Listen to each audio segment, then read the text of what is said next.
Welcome to the Human Experience Podcast, the only podcast designed to fuse your left and right brain hemispheres and feed it the most entertaining and mentally engaging topics on the planet. As we approach our ascent, please make sure your frontal, temporal and occipital lobes are in their full upright position. As you take your seat of consciousness, relax your senses and allow us to take you on a journey. We are the Intimate Strangers. Thank you for listening.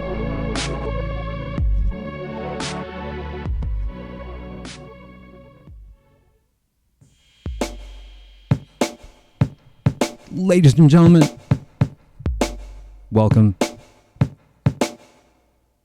We've planned an incredible episode for you guys this evening. Our guest, Dr. Joe Vitale, whose work I've been studying for well over a decade. He has been on my list of people to interview since the inception of HXP.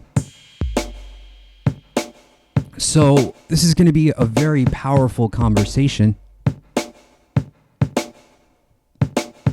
Sit back, grab a drink, maybe some popcorn, and enjoy this conversation. The Human Experience is in session. My name is Xavier Katana. My guest for today is Dr. Joe Vitale. Dr. Joe Vitale is an author, speaker, and spiritual teacher, best known for his appearance in the movie The Secret. He is regarded as one of the top copywriters and most successful marketers on the planet. Joe has an incredible story of at one point in his own life being homeless on the streets of Dallas, where the books he read taught him the metaphysics and positive thinking he needed to use the law of attraction in his own life to gain worldwide fame and success. Joe is also a musician who has been featured in Rolling Stone magazine. He's delivered talks in many countries around the world. He's been referred to as the Buddha of the internet. He has appeared on such outlets as Larry King, Newsweek, CNBC, and now The Human Experience. Joe, it is truly a pleasure. Thank you so much for making the time to be here. Welcome to HXP. Thank you. I've been looking forward to this very moment. I've seen what you've done in the past, heard some of your interviews, and I thought, I can't wait for my turn. So this is the moment. This is the one I've been waiting for. You know you're a success in life when you get to be on the Human Experience podcast. Wow, that's such a huge compliment coming from you, especially. Thank you so much for making a point to do that.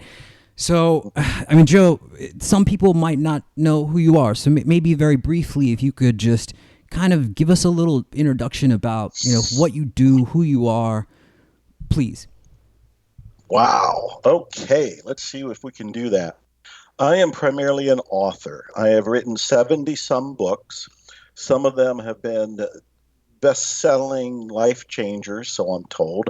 I wrote The Attractor Factor. I wrote a lot of self-help spiritual books, metaphysical books, but I also wrote a lot of nonfiction marketing, publicity, copywriting, advertising kind of books early in the 1990s. I was one of the first internet marketers when the internet showed up. I wrote one of the first books on internet marketing way back in the mid-1990s. But I also had a spiritual side, so I was writing spiritual books along the way.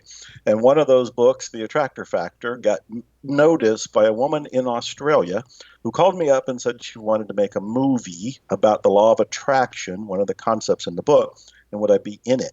That ended up being a life-changing decision because, as you know, that movie was The Secret. Yes. Since then, I've been asked to write spiritual books, speak on spiritual subjects, and most of the marketing, copywriting has been left aside because everybody wants to know what's the metaphysics of success. Mm-hmm. So what am I? I'm an author. I am a musician, as you said. I am a speaker traveling around the world talking about all of these different subjects. And I pretty much just follow my passion. God, I love that. I mean, you seem like you've crafted, you've created the dream life for yourself there, going from where you went to where you are now and the notoriety that you've gained and worldwide success, really. And I mean, the law of attraction is something that in circles now, I think is very well known about and very highly spoken of. So, let's start there. I think there was an interview that you did in Huffington Post where you talk about your collection of rare books. You mentioned you learned about the law of attraction in some of those books. So, what is the law of attraction, and which books of yours, helped you understand it? Well, that's a great question, and it opens up this wonderful treasure chest because I'm a bookaholic. I absolutely love books. And when I was homeless in Dallas, as you had mentioned in the intro, I spent most of my time in the Dallas Public Library, which was a blessing and a curse. It was a blessing because here I am in the Holy Grail, the vault of wisdom. But it was also a curse because I was broke. I was unknown. Didn't have money for anything. I didn't have a car, food, any of that. But I was reading all of those books. The Magic of Believing by Claude Bristol. In 1953 it came out. Of course, Think and Grow Rich, the Dale Carnegie material.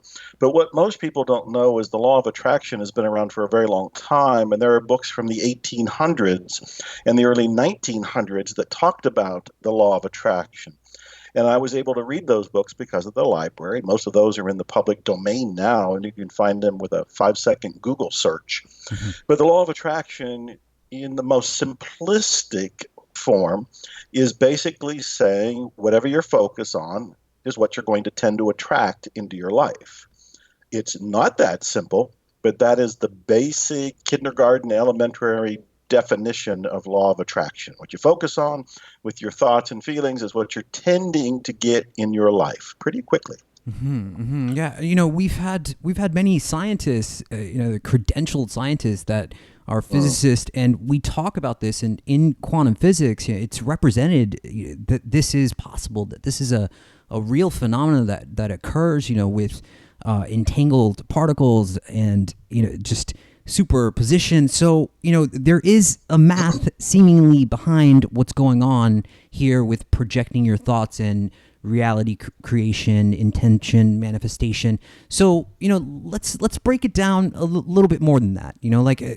Let's say that in that position of being homeless on the streets, let's say that you encounter a person that has no money, they're struggling with their finances. What is the first tool? What is the first thing that you give them? What is the first tool that you give them to, start to draw in success, money?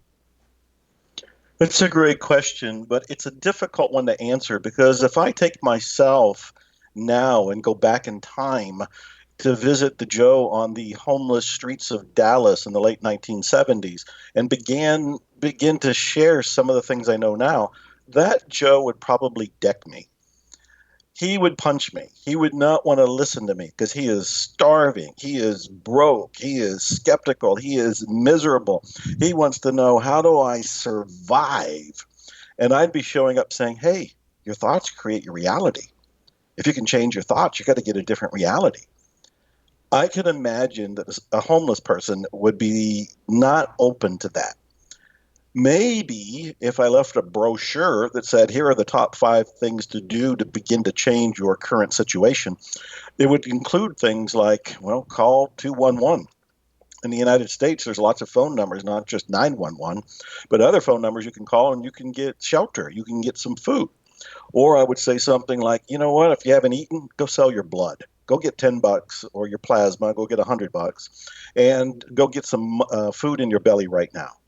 After that, once they're able to hear me, I might start entertaining the idea that, what you are thinking is leading to what you're doing, and what you're doing is leading to what you're receiving, and what you're receiving isn't necessarily what you want right now.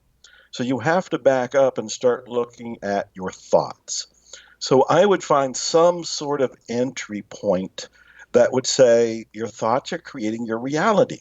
And I know, depending on where somebody is at, they're going to be incredibly resistant.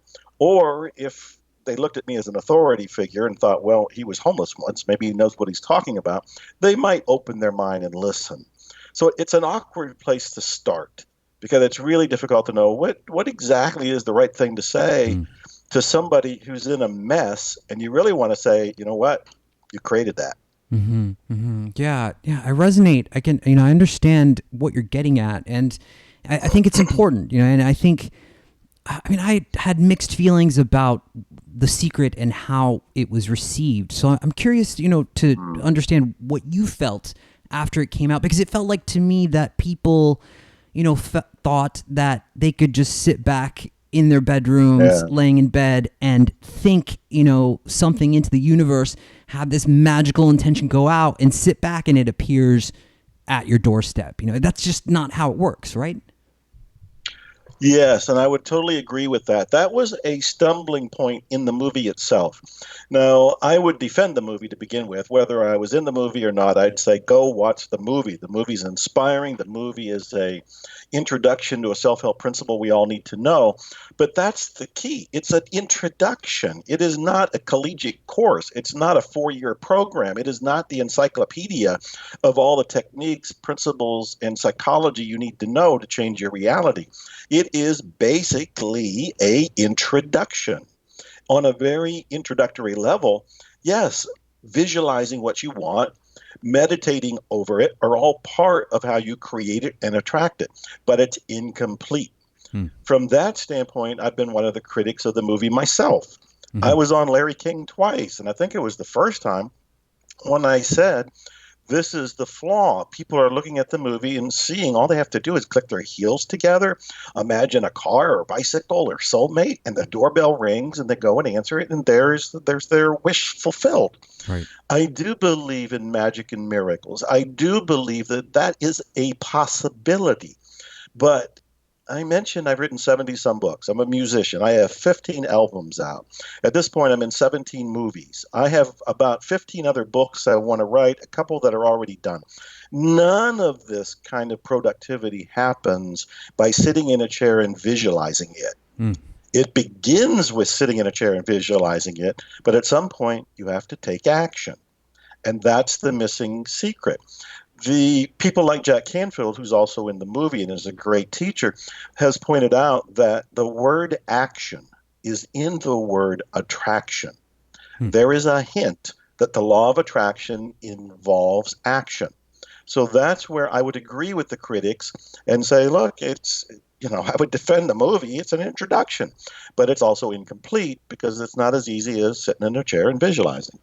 Yeah, and I think that is a stumbling point for many people, as you said. And so Joe, like when we're thinking about what we're thinking about, how do we start to pick apart and sort of diagnose, okay, this is the aspect of my thinking I need to look at and work on? How do I piece that apart? Yeah, great question. So let's see if we can open our brains here.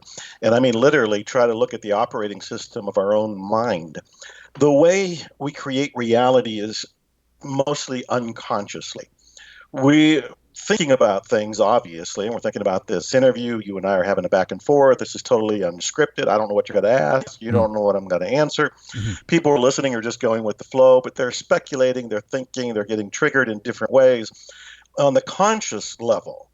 But the creations in our life happen on the subconscious/unconscious level. The conscious mind is very, very tiny. It is very, very impotent. It's trying to steer a ship, and this ship is, imagine that famous scene of the iceberg where 10% is above water and 90% is below water. That 90% is the subconscious mind. That's where our programming is, our life experience, our mental paradigm, our belief system, the data of our mind that is really pushing the ship is below conscious awareness. So we have to do our work in the subconscious mind. That's where we have to go. Now, you can use the conscious mind to get there. You can write it and aim it and actually visit the subconscious mind with lots of different tools and techniques. But we need to become aware of a few things. For example, we create with emotion. We create with emotion. In fact, you cannot create without emotion. But most of us are focused on hate, or we're focused on fear.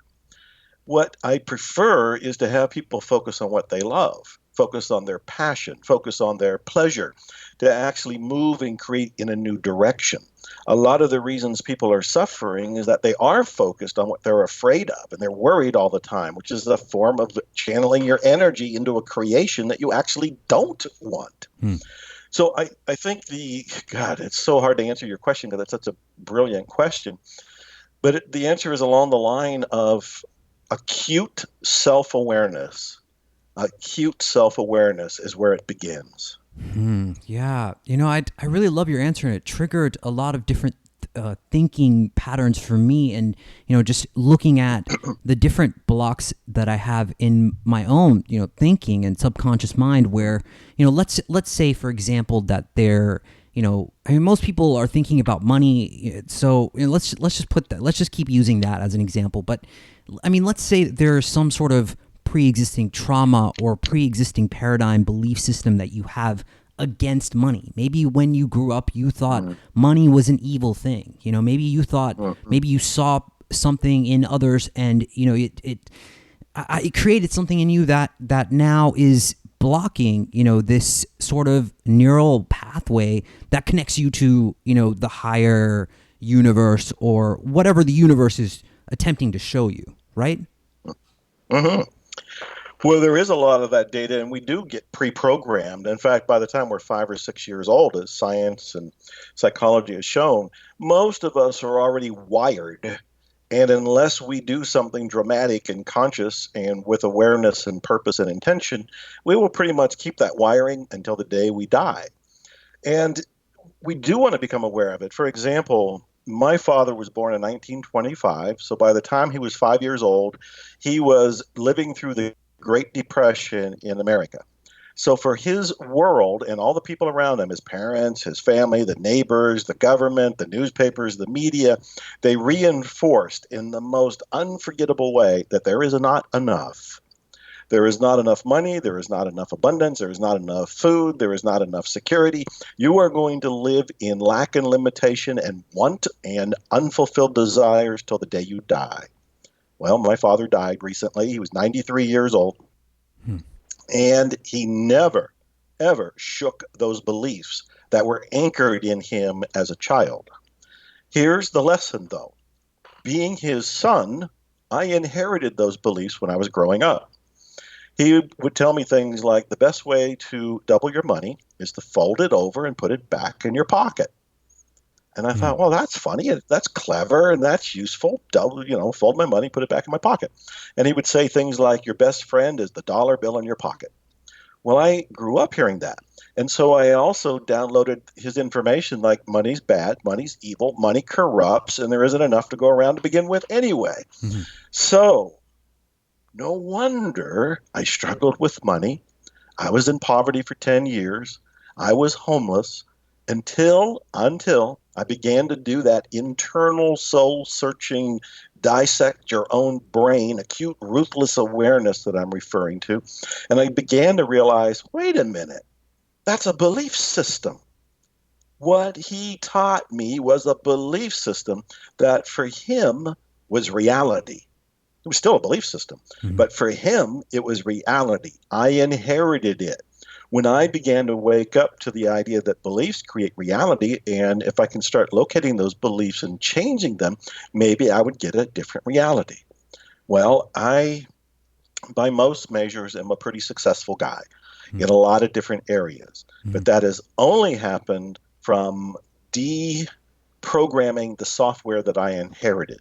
Now, I'm saying this because you and every listener has downloaded limiting beliefs, mindsets, and paradigms from parents, from the community, from the culture itself that may or may not be serving you today. And what you have to do is look at that and say, am I successful? Am I okay with money? Do I have the spirituality I want, or the health I want, or the relationship or family I want? Am I struggling in certain areas? In all of these cases, you want to start to speculate, what might I be believing that would create that reality in me now? And your beliefs aren't necessarily, and probably are not yours. You've adopted them unconsciously. But this is the kind of work we're going to have to do. Wow, yeah. I mean, that's so powerful. My condolences for the loss of your father. And Thank it seems like, yes, that's such a huge process aspect of this deprogramming, unlearning, as you said. I mean, Joe, I want to ask you, have you ever been around someone, where there's just an energy or a vibration that you feel, and that feeling, because of that resonance or that vibration, it feels like almost, you could manifest anything. Anything is possible when you're around this person. It's almost like I don't know, like a magnetism that just, it sort of flows out of them as if, they're capable of just doing anything. What is that? What is that when a person is harnessing that feeling? What is that? Well, what a wonderful question. It leads me down a couple different roads that I'm excited to talk about. Well, first of all, that is a person that has done the inner work. That is somebody that has already removed the limiting beliefs to their own inner passion, their own inner desires, and their own limitations. They've removed it. They're starting to live a life of zero limits. And many of these people, like Jack Ma of Alibaba, they seem like they have no ceiling to the possibilities of what they can create, because they're coming from this connection to life force that doesn't have anything interrupting it. I think that the homeless version of me had all kind of limitations and blocks that were not in my conscious mind. They were in my unconscious, subconscious mind, that would prevent me from seeing any sort of vision or going for anything more than I wanted to be an author. So I was hoping I'd be able to write books and get published someday. And I wanted to have a place to live and have a car and have a roof over my head. Those were the very basic visions. Today, my visions shock and surprise and inspire me. And one of the things that's going on is I've removed those inner limitations. When we're around people who have done that, I think there is a fire that we catch. You can block it. I mean, you can easily just say, well, those people are crazy, or that's unique, or, they were born under special circumstances, or the astrological chart was right for them. You can dismiss it. But what I prefer is to be around those people. This is why masterminds, which Napoleon Hill talked about in the Think and Grow Rich, in his first course before that, The Law of Success, in 1925. His revised version in 1928, he spent a lot of time talking about masterminds. A mastermind is when 6, 8 or so people get together to support each other in going for their dreams. They exchange resources and business cards and such, but they're also catching fire from each other's energy. And if you have that kind of combination where everybody is a Jack Ma or a Steve Jobs, or somebody that's more of a visionary that is going for wild things, you start to drop your own limitations and ride their energy wave. I get excited talking about it, and I actually hope that this is what I am for other people, that in some way, shape, or form, I am what you've described, inspiring other people to go for their dreams, because I believe that's my mission. I'm here to inspire people to go for and achieve their dreams. So, fascinating question. Just love that. Yeah. Yeah, I do get that from you, and it seems like, for me, in my experience of others lately, it seems like more people are, hip or in tune to energy, vibration, and those types of words or language that maybe before, they weren't really talking about. Like, this wasn't, like the quote, woke, that wasn't really a thing. It wasn't a meme. Right. So, I want to talk about the universe and its signals, because this seems to happen in an almost mystical way in my life where, let me just back up a little bit. Most people don't really see how much work it takes to do what we're doing, run this show, amongst the other things that we're doing, with this company.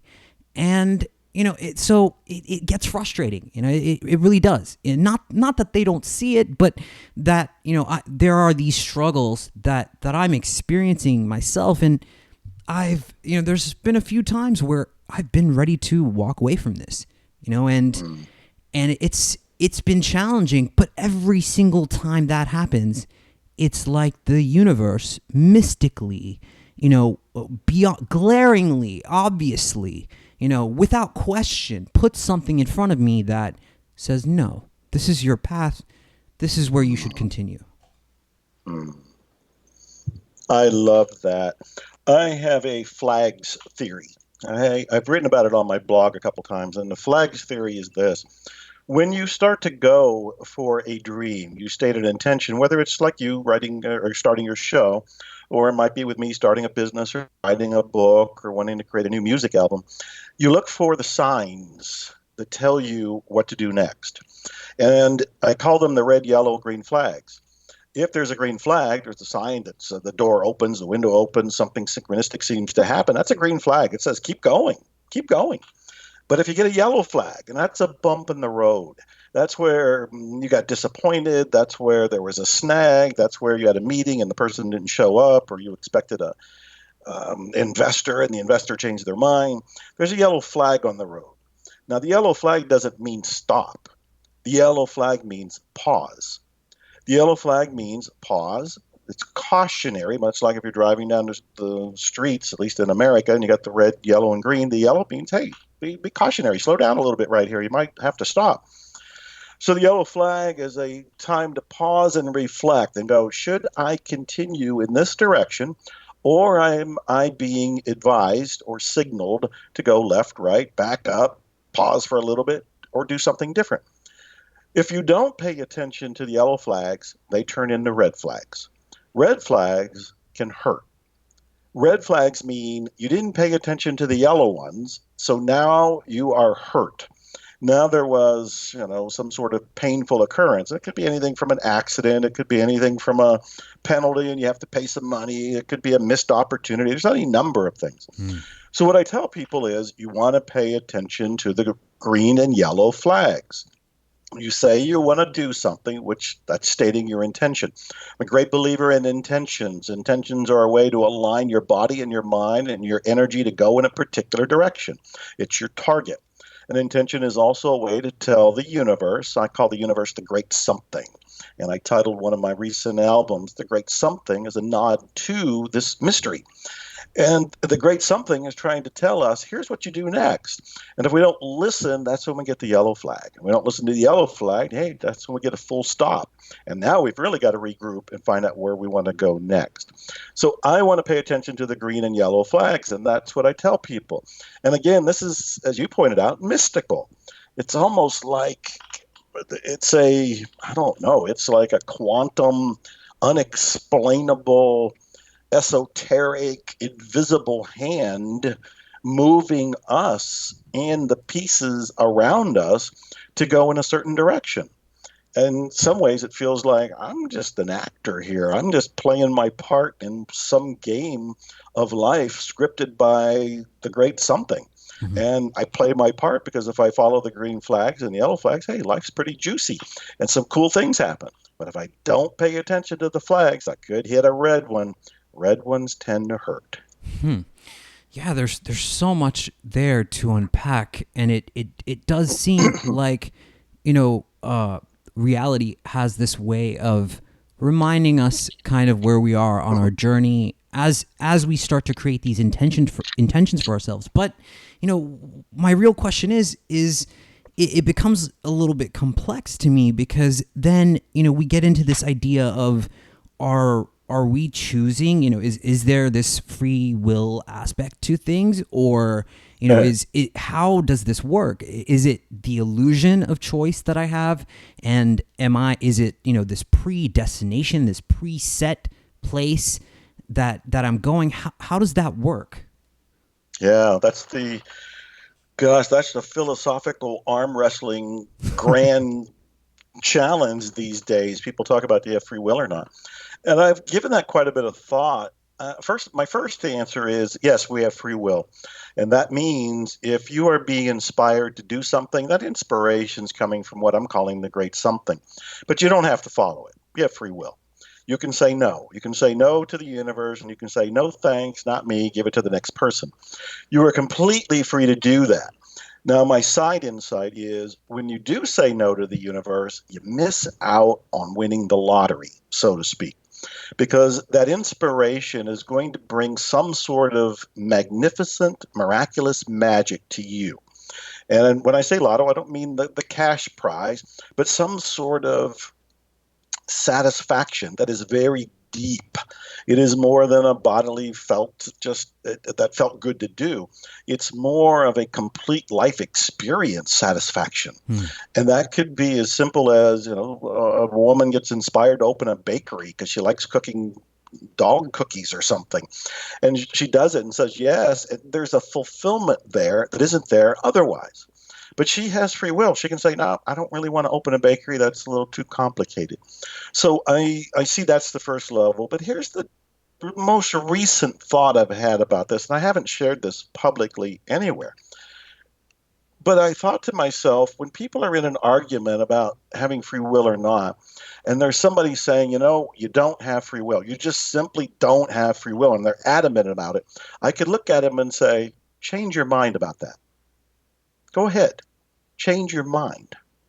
Because if they have free will, they should be able to change their mind. Mm-hmm.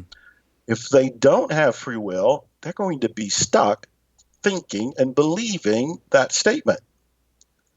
So that's a little rough, but at the same time, I think there's something there.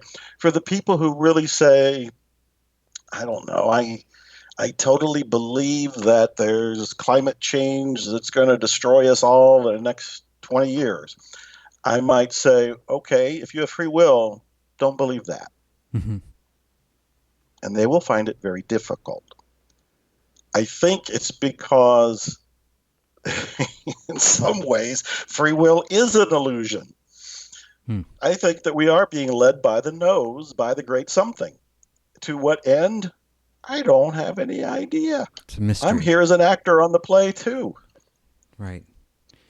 It's so profound. I mean, there's so many different directions that we could go, and we could spend all night on this subject alone and try to figure this out. But I think we would just end up in this sort of circle talking about the same thing. So let's move forward.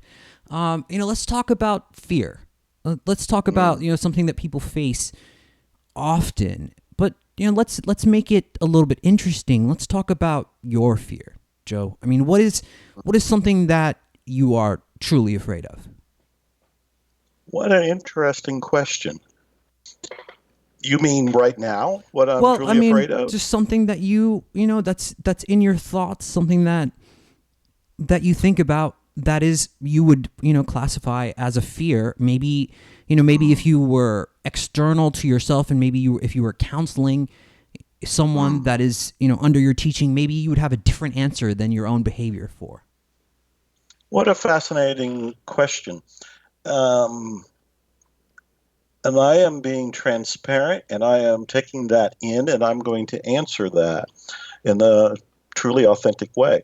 So at this point in time, as you're interviewing me, I'm going through a divorce. Now, that is the most emotional, cathartic, expensive, traumatic, uncomfortable isn't a strong enough word to describe how dark and unpleasant this experience has been. There's everything from grief to guilt to regret. There have been nights that I considered taking my own life, and I wasn't close enough to do that and know enough tools to pull away from that. But to be candid, those thoughts were there. I, of course, lost my father during this as well. I have had one relative who did try to commit suicide also recently. And so I am in a place where I am entirely recreating my life, going in a new direction, ending a long-term relationship, actually beginning a new relationship, doing it at age 65, which also is mind-boggling to at least me, because I thought, well, at age 65, I've done it all. I've created my empire. I have worked decades to create this kingdom that I have, and I've been in an apartment for the last 8 months. So there is that is going on that is very real and very raw. Now, as I tell you this, and I've never talked about it with this depth or this extent, I also want to say that there were a couple times on social media, Instagram or Twitter, where I posted a couple short videos, and I was doing it to tell people, look, social media is an illusion. You see happy faces. You see people partying and dancing. You see funny little clips of animals and babies. And you see me.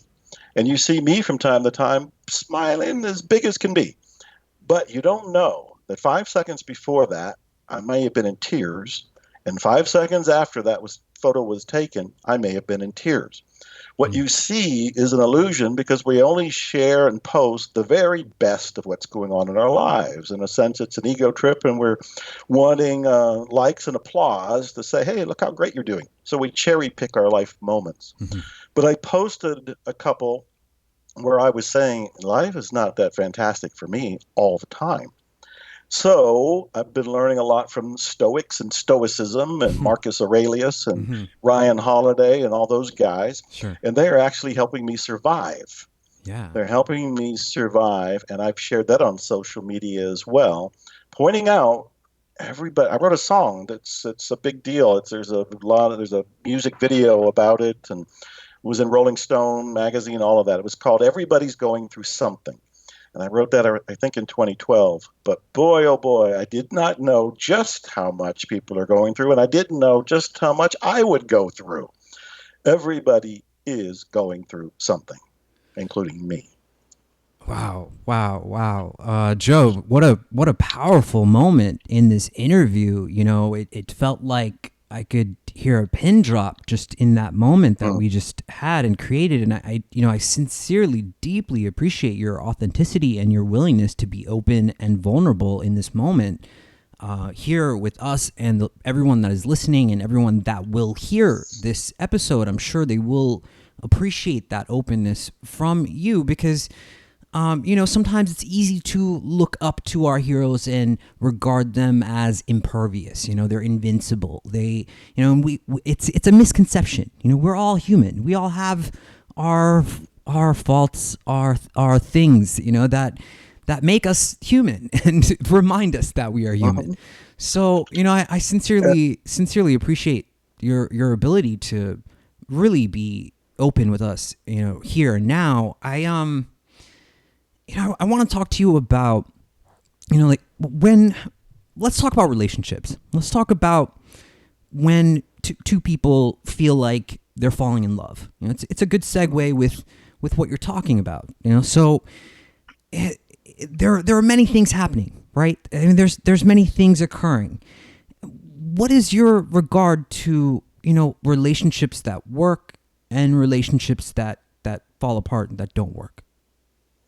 Yeah, that's another big question. Sorry. You're one of the most you're one of the most thoughtful and intriguing and in-depth interviews I've ever done over the last few decades. So this is a joy, and at the same time, you have me dancing on my toes to keep up with you.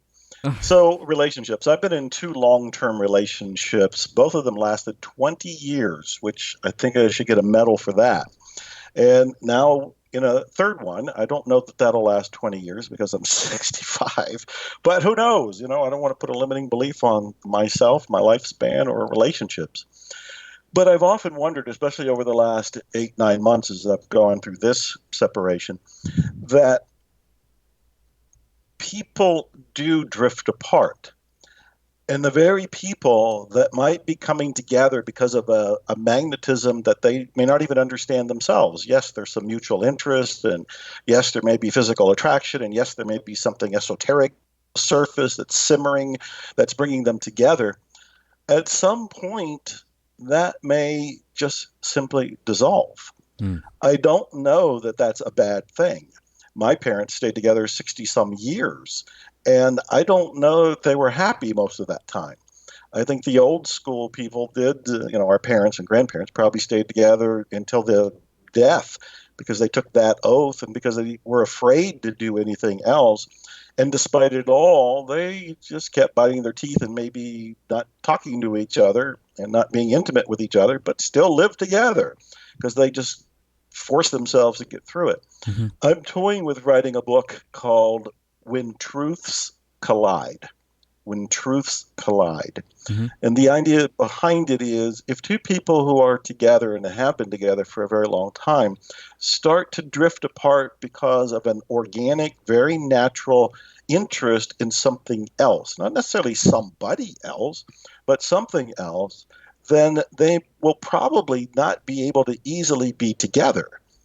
I think that there's something that's more natural and organic and loving to allow that unfoldment.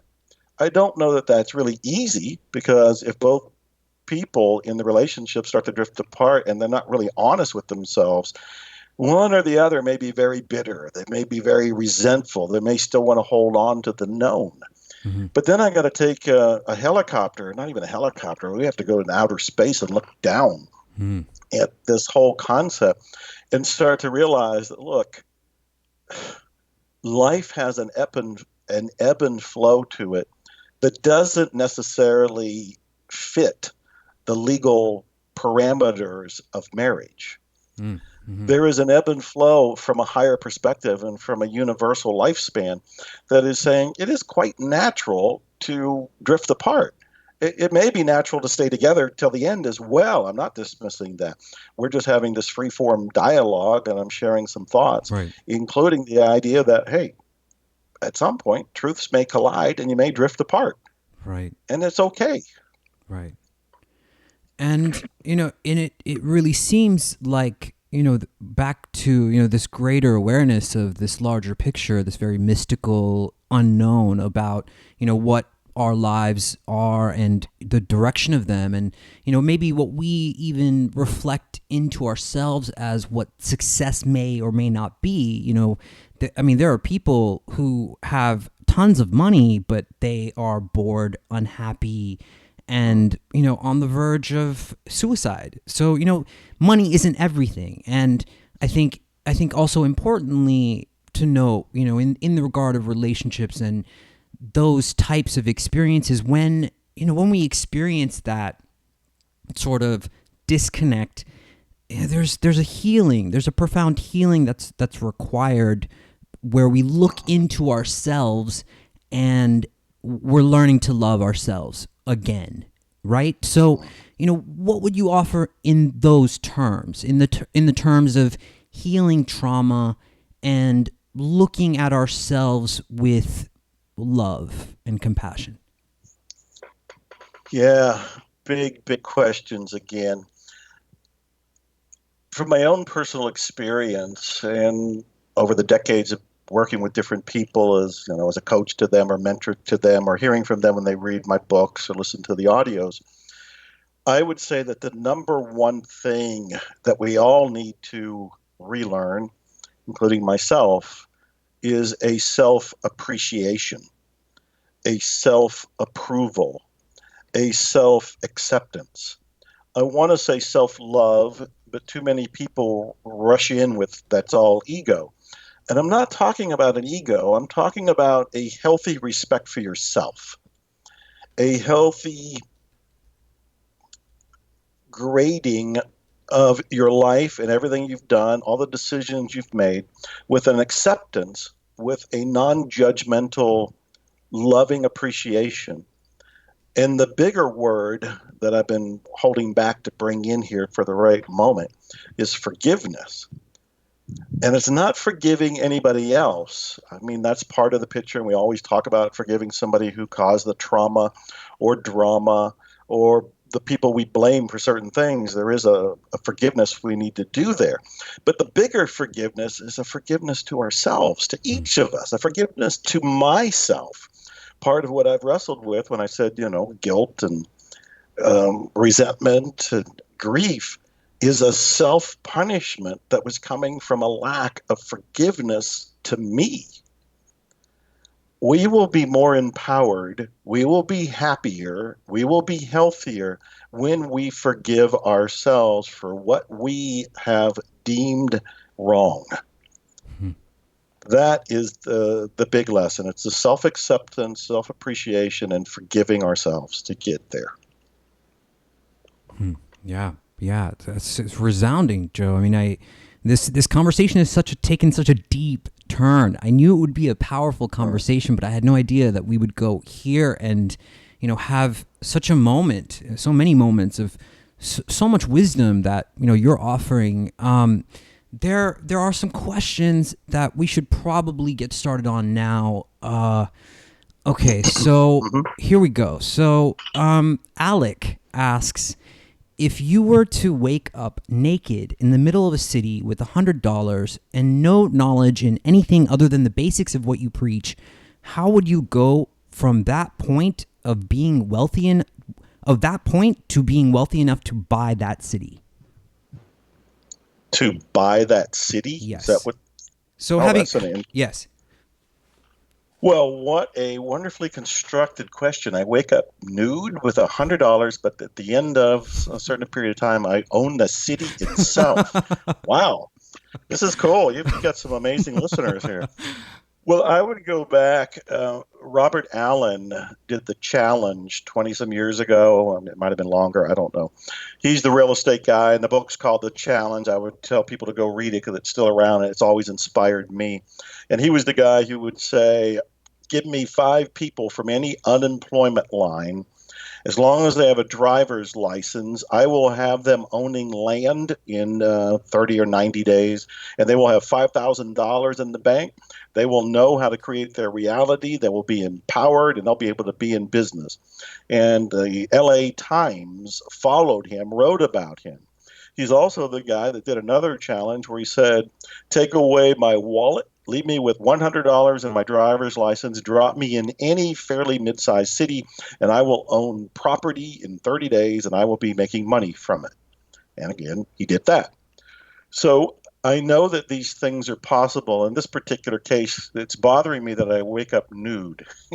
It's like, I can't even have underwear. Why do I have to wake up nude? I mean, this is the $100 is I'm gonna run to the local store and buy pants. I mean, I know Alec is probably thinking like, what was that? Okay. Right, I don't know. I'd run to the Goodwill mission. I'd run to I'd run to another homeless person and say, hey, do you have an extra pair of pants? I understand homeless people are pretty nice to other homeless people, so I'd probably start there. But I mean, Joe, I think, if I can speak for Alec, maybe he was talking about the later stages of, that aspect of wealth creation when, you're managing multi-level aspects of, like a business and corporation. Mm-hmm. Well, let's back up a little bit because I want to make sure I answer his question. Okay. I've often said that an answer to homelessness is empowering people. And one of the ways to empower them first is with inspiration, letting them know I and others were homeless and we got out of it. So you can too. The second is by leveraging the internet. And I've said, look, even if you're broke, the public library has computers. The public library will let you use them for free. You can go online. So you can start to begin a business, but what business would you do? The third thing is I would tell people to look at their life experience and their education, their interest and their hobbies, trying to find what they do that might be unique that they can turn into a digital product. That could be an ebook, that could be an audiobook, that can be a video book. If it's just done at the library on the computer, it can very easily be an ebook. You just type it up. And I have met many people who thought I have nothing to offer. And I talked to one person and he said, well, in my pastime, I raised tomatoes. Oh, okay. That's a product. There are people who do not know how to raise tomatoes. Those people are your audience. So you, even if you're a beginner at raising tomatoes, would be writing your little ebook on how to raise tomatoes with the idea that you're going to be offering it to the beginners that are below you. Mm-hmm. I've met a woman one time, and I was exploring the same thing, saying, okay, she wanted to make money. She had no money. She heard you can do it on the internet. And as I talked to her, she said that she had taught herself how to play the guitar. And I said, okay, how did you do that? She says, well, I just figured out that rather than making full chords, I just make chords out of my 2 fingers. So I made scaled down chords. And I said, that's brilliant. Turn that into a little digital product on how to learn to play the guitar in, a weekend with only 2 fingers. And she did, making money. So this is the direction I would go in. And then to answer your question, once it got bigger, I'm a big fan of delegating. I do not know it all. I don't know how to build websites. I don't know the techie side of most of the internet. I'm more of a copy guy and more of a content creation kind of a person. And so I do what is my strength, and I delegate out what I need done, giving it to people who find it their joy to do. I'd be doing things like that. Yeah, I think that's actionable advice. I like that answer. And like I said, I mean, we have some amazing listeners that are highly intellectual. So this question, it kind of goes in that same vein. This is from Burbles. He asks, at this time, do you have a clear understanding of what works and how to get there, like as a professional athlete might, or is it still fuzzy sort of cheerleader hype? And that's what he wants to know. I love the question. I have a very clear answer and a very clear practical way. Let me give you a quick summation of this. I'm a fan of brain science. I'm a fan of neuroplasticity. I'm a fan of learning how the brain operates to get what we want. In general, our reticular activating system, the RAS in the back of our brain, is already programmed to bring us into survival. It's on alert to tell us if there's any dangers in the room. And that's where our fear shows up. That's where our worry shows up, because it's alerting us to that. What most people don't know is that you can program the reticular activating system to go for what you do want. So the very first step, very real, scientifically proven, repeatedly done by, millions of people by now, certainly by me, and written about in my various books, state your intention. What do you want to have, do, or be? And you have to do it with clarity. You have to pretend that this intention is going right to the hands of God, so to speak. Or if you were going to order a coat and you went to the department store, you wouldn't say, give me a coat. You would say, give me this color, give me this style, give me this size, and give it to me by Wednesday. So the intention is the very first thing.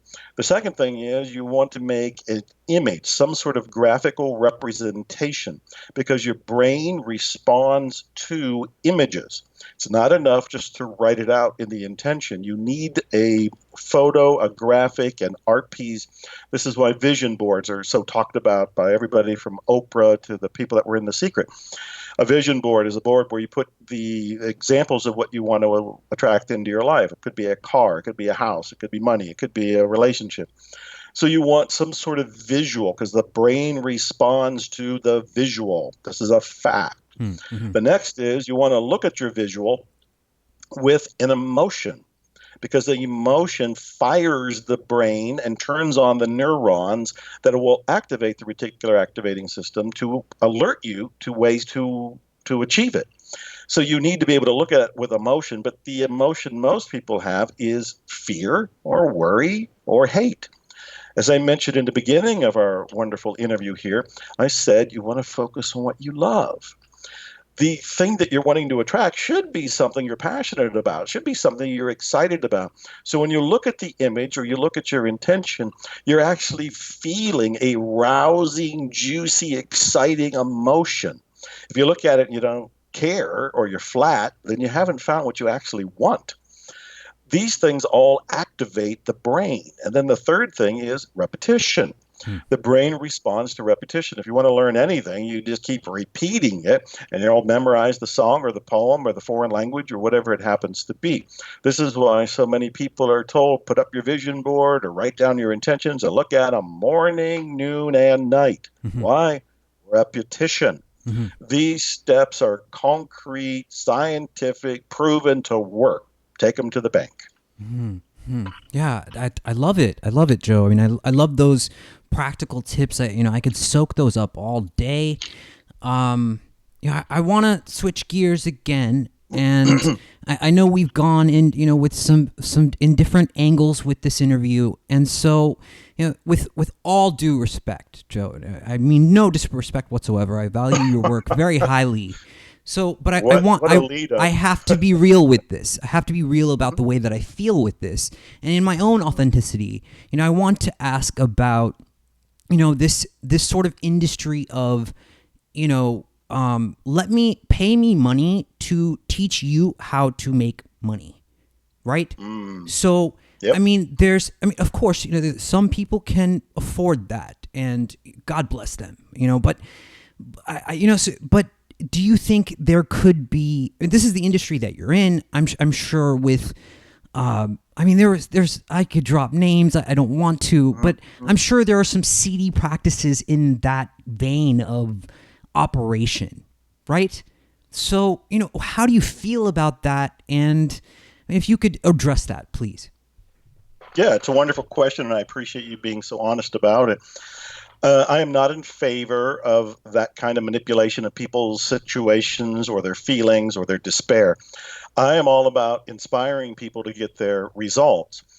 I have given away and still give away so much because I was homeless. I was in poverty. I know that sting. I know what it's like to starve and be insecure and be worried and even in terror and to be suicidal because of those worries. I wrote a book called Attract Money Now. I give it away. It's at attractmoneynow.com. Why do I give it away? It is a complete book with 7 steps in it, 7 steps that I have used to help people attract money no matter where they're at. The very first step is involving their mindset, because I don't think they can get anywhere until the mindset is cleared up. You can feed people all kind of principles and practices, but if at the heart of their soul, they don't think they deserve it, or they think money's bad, or they don't think they are going to ever achieve anything because they are lacking in some way, they will sabotage their own efforts to success. So I give away attractmoneynow.com. My secret hope is once they read it and apply it, they'll have money, and then they'll come back and they'll buy coaching with me or other books by me, or come to an event or something at that point. But I don't want anybody ever to be so broke that they're putting their last dime in on somebody who has promised that dime is going to turn into millions. I'm not that guy. I don't endorse anybody who is doing that. And I have a long list of things I give away free. Attract Money Now is just one of them, to help those people who are actually in a place where they can't help themselves otherwise.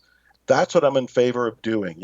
Reach down and help people, and then hopefully they'll pass it forward and they'll help other people when they get off the ground too. I love that. You pay it forward because that's the sort of the law of things. That's the best way that you can connect with the higher purpose or the higher power, and kind of wake up and look at yourself in the mirror and accept that. Unless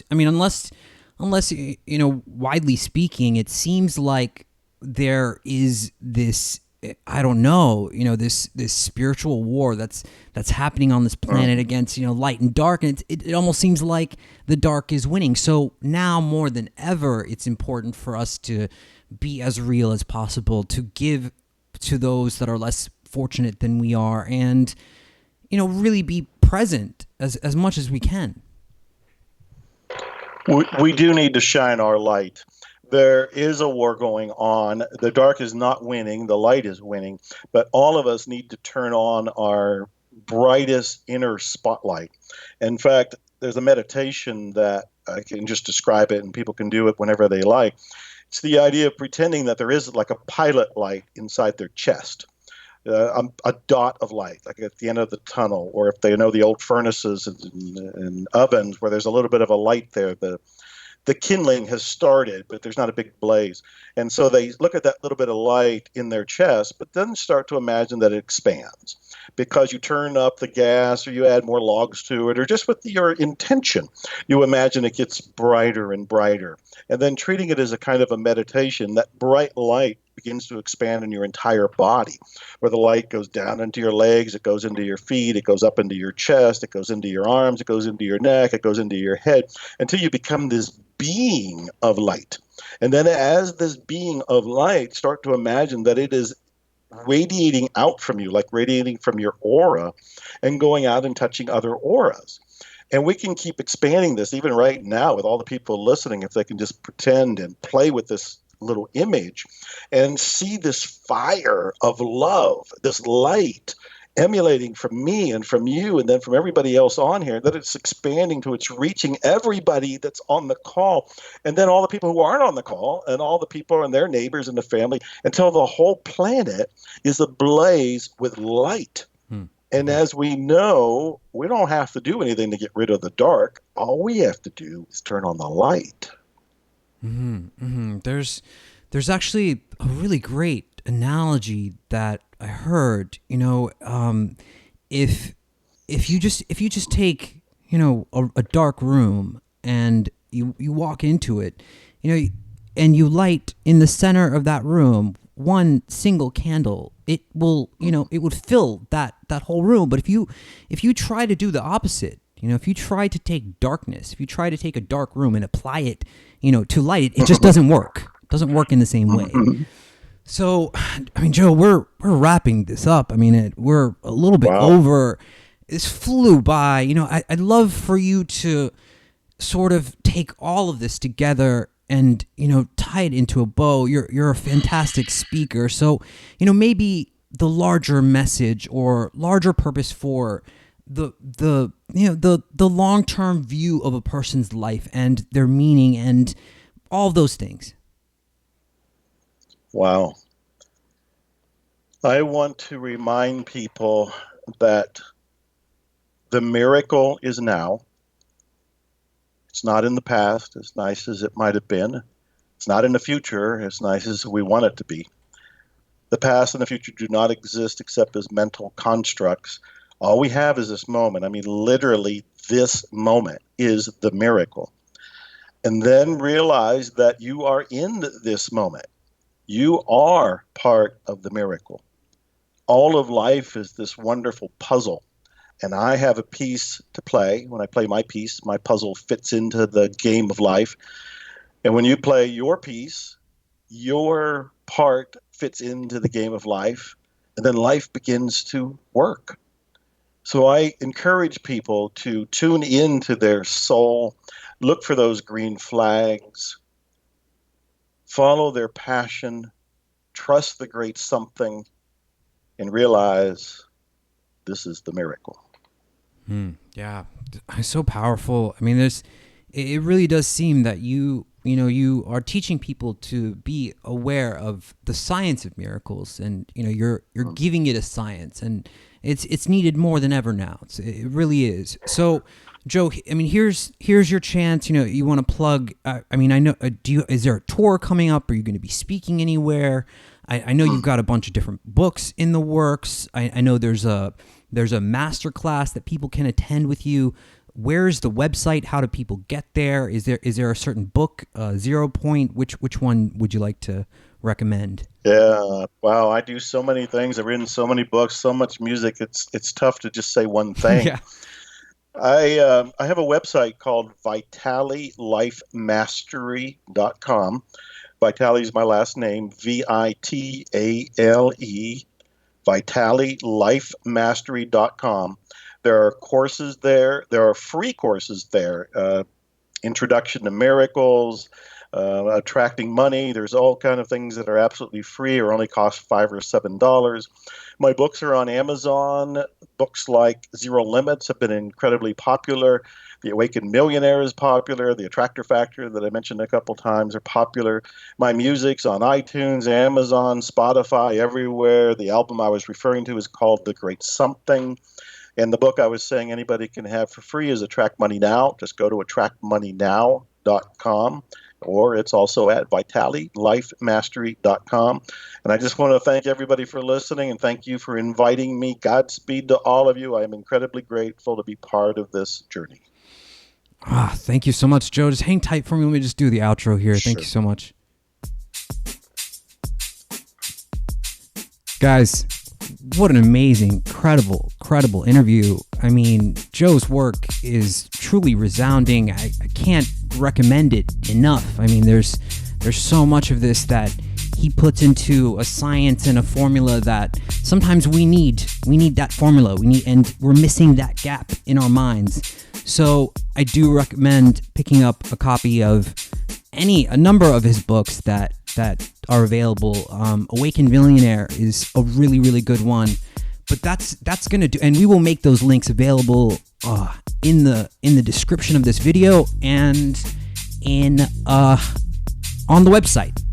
So that's gonna do it for us here. If you made it to the end, thank you so very much. If you are not subscribed to us on YouTube, if you're listening to this on YouTube, click subscribe, click the bell so you're notified when we go live. If you're listening to this via the podcast version, please get over to iTunes, leave us a review, positive or negative. That's okay. Whatever you think about the show, it helps us stay relevant. One of the very common themes that I get from people is they're so surprised that we've interviewed all these amazing guests, but they haven't heard about us yet. So the biggest compliment that you can give us is by sharing our work with your friends and your family. Thank you guys so much for tuning in, and you will hear from us next week.